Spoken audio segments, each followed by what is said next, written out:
మొన్న ఆదివారం మహారాష్ట్ర రాజకీయాల్లో ఒక సంచలనం జరిగింది. ఈ సంచలనం గురించి తెలుసుకునే ముందు అసలు మహారాష్ట్ర పొలిటికల్ సిస్టమ్ ఒకసారి చూసుకోవాలి. మహారాష్ట్రలో అసెంబ్లీ స్థానాల సంఖ్య 288.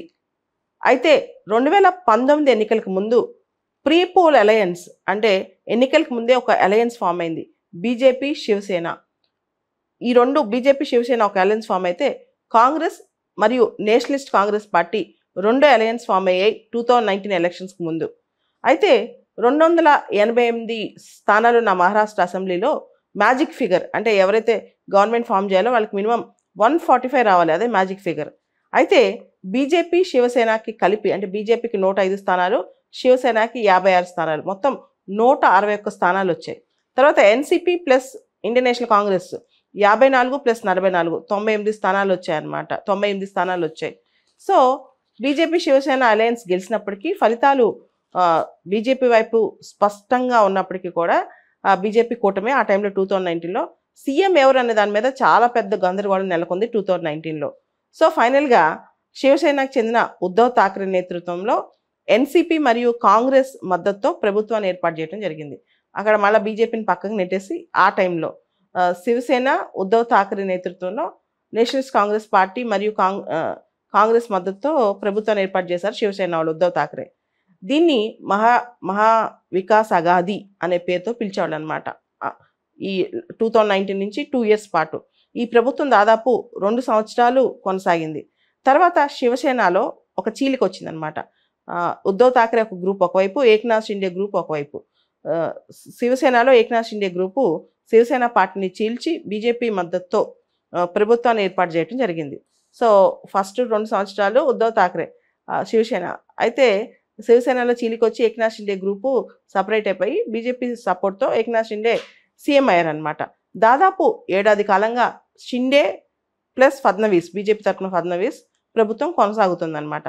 సో మీ అందరికీ తెలుసు, కొన్ని మాసాల క్రితం, కొన్ని నెలల క్రితం పార్టీ గుర్తు, శివసేన పార్టీ గుర్తు, పార్టీ పేరు ఎవరికి కేటాయించాలి అనే వివాదానికి సంబంధించి సుప్రీంకోర్టు షిండే పక్షాన్ని నిలిచింది. ఏక్నాథ్ షిండే పక్షాన సుప్రీంకోర్టు కూడా సపోర్ట్ చేస్తూ జడ్జిమెంట్ ఇచ్చిందనమాట. శివసేన పార్టీ గుర్తు, శివసేన పార్టీ అండ్ సింబల్ కానీ, పార్టీ పేరు కానీ ఇవన్నీ కూడా ఏక్నాథ్ షిండేకే వెళ్తాయని చెప్పి. ఇది ఇలా ఉండగా మొన్న ఆదివారం రోజున మహారాష్ట్ర రాజకీయాల్లో మరో పెద్ద విశేషం అనమాట.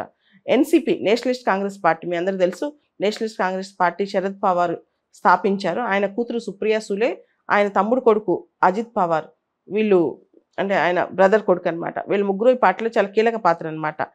అయితే శరద్ పవార్ పార్టీని తన తమ్ముడు కొడుకైన, తన బ్రదర్ కొడుకైన అజిత్ పవారే చీల్చి ప్రస్తుతం ఉన్న ప్రభుత్వానికి మద్దతు పలికారు, ఏక్నాథ్ షిండే ఫడ్నవీస్ ప్రభుత్వానికి. ఆ వెంటనే ఈయన అజిత్ పవార్ వెళ్ళి రాజ్భవన్కి వెళ్ళి ప్రమాణ స్వీకారం కూడా చేశారనమాట.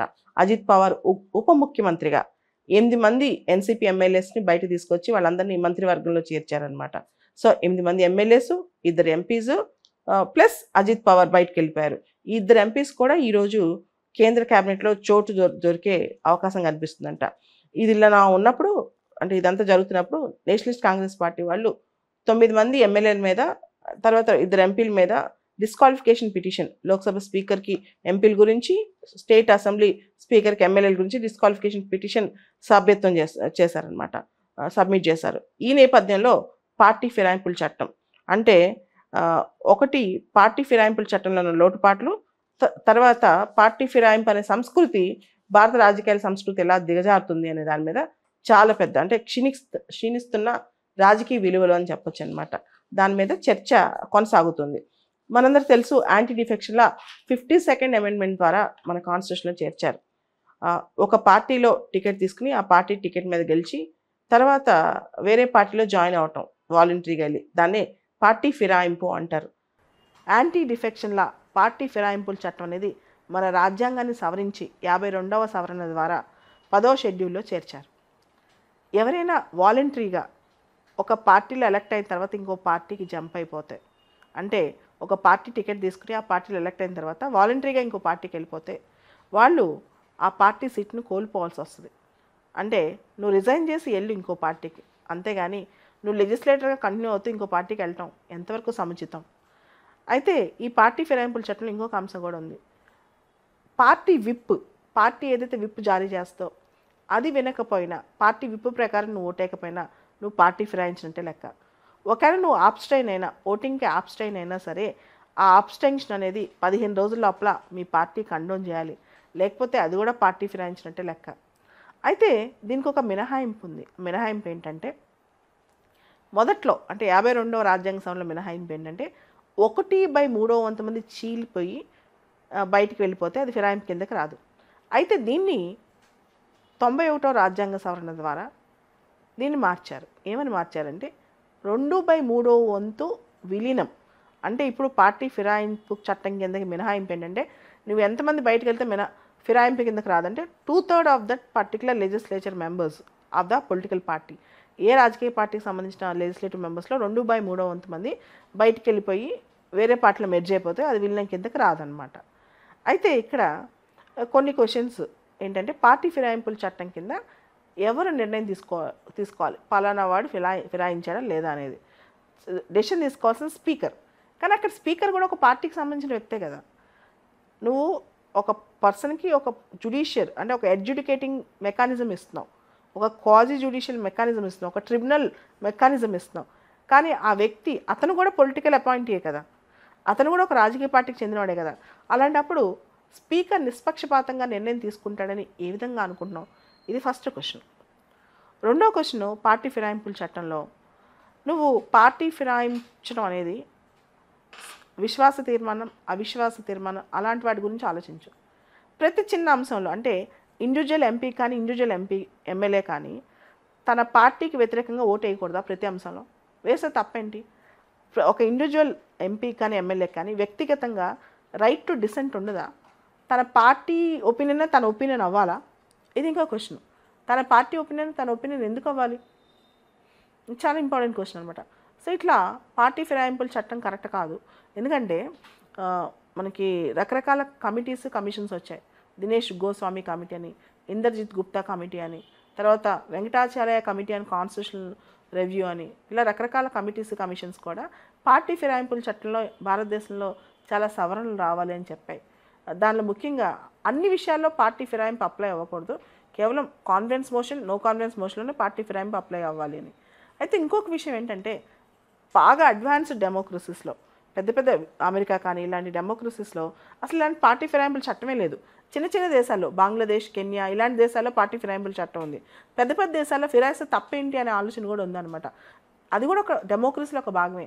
అసలు ఒక పార్టీ పట్ల విధేయత అనేది మనం లీగల్గా దాన్ని తీసుకోగలమా? అది ఒక పొలిటికల్ ఇష్యూ. ఇప్పుడు నువ్వు ఒక పార్టీ పట్ల విధేయత లేకుండా ఒక పార్టీలో గెలిచి ఇంకో పార్టీకి వెళ్ళిపోయావు, అదేంటి పరిస్థితి? దానికి లీగల్ చట్టబద్ధమైన అంశాలు అవసరం, అది పొలిటికల్ ఇష్యూ. ఒకసారి ఆలోచించుకుందాం. అంతకు మించి పార్టీ ఫిరాయింపుల చట్టానికి సంబంధించి ఇంకా కొన్ని అంశాలు ఏంటంటే, మనకి కిహోతు హోలహాన్ వర్సెస్ జోచిల్హు అనే ఒక కేసు ఉంది. ఈ కిహోతు హోలహాన్ వర్సెస్ జోచిల్హు అనే కేసులో ఒక మాట చెప్తారు. ఇప్పుడు స్పీకర్కి ఇచ్చావు నువ్వు power, speaker will decide whether a person have defected or not, and speaker will decide about his disqualification. Speaker disqualify చేసిన తర్వాత అది జ్యుడిషియల్ రివ్యూ కూడా వెళ్ళొచ్చు అని చెప్పి కిహోతు హోలహాన్లో చెప్పారు.